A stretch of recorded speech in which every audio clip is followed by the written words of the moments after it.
And Congress is back in session after a 2-week Easter break. Our Washington correspondent Luis Martinez joins us now live from the Capitol. Good evening to you, Luis. What are some of the most prominent issues Congress will be working on now that they're back? Of course, this Tuesday, Senate Republicans held a press conference to stress how important it is for them to hold an impeachment trial against Secretary of Homeland Security Alejandro Mayorkas. Remember that almost 2 months ago, Secretary of Homeland Security Alejandro Mayorkas was impeached by the House of Representatives. 2 charges were brought up, breach of public trust and also the systematic and willful refusal to uphold the law. So Senate Republicans today during their press conference really highlighted how important it was to fulfill their constitutional responsibility to hold a trial. Let's listen to what Senator Roger Marshall had to say about this. The Democrat leader of the Senate still plans on halting the process to stop an impeachment trial.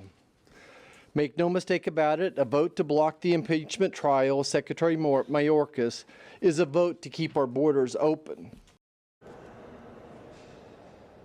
So it's very important because it was expected first that on Wednesday, articles of impeachment were going to be sent to the Senate floor and thus begin the trial. But now Senate Republicans have expressed that they've asked Speaker Johnson to delay the delivery of impeachment articles to the Senate floor until next Monday.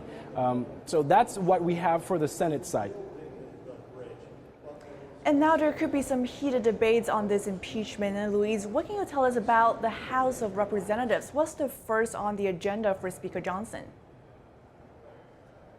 Of course, this Tuesday, the House of Representatives reconvened. Speaker Johnson had already signaled in the past 2 weeks that one of the first things he was going to bring up in the House floor once they reconvened was Ukraine aid. One way or another, put Ukraine aid to the vote on the House floor. But also, let's remember that Representative Marjorie Taylor Greene, the Republican from Georgia, had filed a motion to vacate the speakership 2 weeks ago after the House the House of Representatives passed the second omnibus bill to fund the government through fiscal year 2024. Now, today, Representative Marjorie Taylor Greene sent a letter to all of her House Republican colleagues urging them to support her in ousting Speaker Johnson.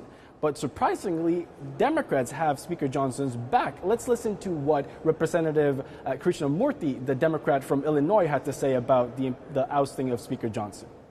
Look, if Speaker Johnson brings Ukraine aid to the floor and other aid packages to the floor and does the right thing, and then Marjorie Taylor Greene seeks to remove him or moves to remove him, I think that Democrats would join in a motion to kill such a maneuver.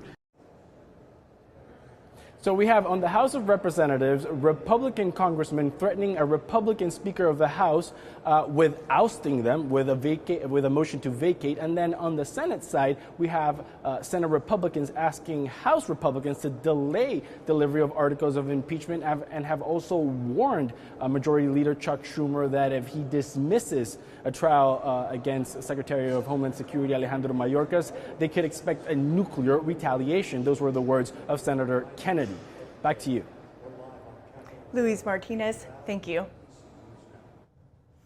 Just 1 day after former President Trump said abortion should be left to the states, Arizona's Supreme Court now reviving an 1864 law that will ban nearly all abortions unless a mother's life is in danger.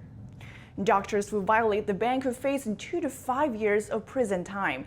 And unlike the position that Trump supports, the ban does not include exceptions for rape or incest. While the ruling will not take effect immediately in the key battleground state, its political fallout is already showing. And President Biden says the ruling is a result of what he calls the extreme agenda of some Republicans. And Carrie Lake, a Republican Senate candidate in Arizona, says she disagrees with this specific ruling, but wholeheartedly agrees with what Trump supports, that is, that abortion is a state issue. This ruling will return to the ballot in November, allowing Arizona voters to decide whether or not to keep or remove it. A coalition of 7 states is now suing the Biden administration over its latest plan to cancel student debt. Here's what Education Secretary Miguel Cardona said about the plan earlier today. We're fixing a broken system. We're trying to provide a fair shot to Americans trying to access higher education. And we're doing that by addressing runaway interest. We know it's been out of control, the interest that people have to pay. We're going after those schools that are defrauding our borrowers. According to the White House, the new program would provide debt relief to more than 30 million Americans. Nearly 70% of all federal student loan borrowers could see their debt reduced or fully canceled. Earlier today, Missouri Attorney General Andrew Bailey announced he's leading a coalition of 7 states to sue the Biden administration. He called Biden's plan illegal and said, quote, Joe Biden cannot unilaterally cancel hundreds of millions of dollars in student loan debt and force everyday Americans to pick up the tab. In a landmark case, the parents of Michigan high school shooter Ethan Crumbley were sentenced to prison today. And James and Jennifer Crumbley will both spend 10 to 15 years behind bars. I believe that the following sentences would be in the best interest of justice and are reasonable and proportionate to the seriousness of the matter and the circumstances surrounding each defendant.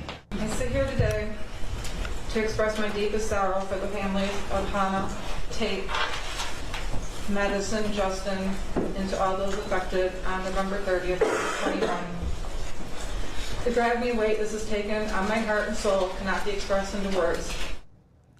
Jennifer and James Crumbley are the first parents convicted over a school shooting by a teenager. They were both found guilty of involuntary manslaughter. The judge explained that these convictions are not about poor parenting. These convictions confirm repeated acts or lack of acts that could have halted an oncoming runaway train. Ethan was 15 years old when he shot and killed 4 people at his high school on November 30th, 2021. And prosecutors said the parents were criminally negligent for providing a gun to their child and for ignoring warning signs of his mental health issues. The parents' defense teams argue that it was impossible for the parents to envision their son committing a shooting. The Crumbleys will be eligible for parole after serving 10 years, and they will get credit for the nearly 2.5 years already spent in jail. Thank you for watching the Capitol Report. If you want to see our full broadcast, check us out at epochtv.com.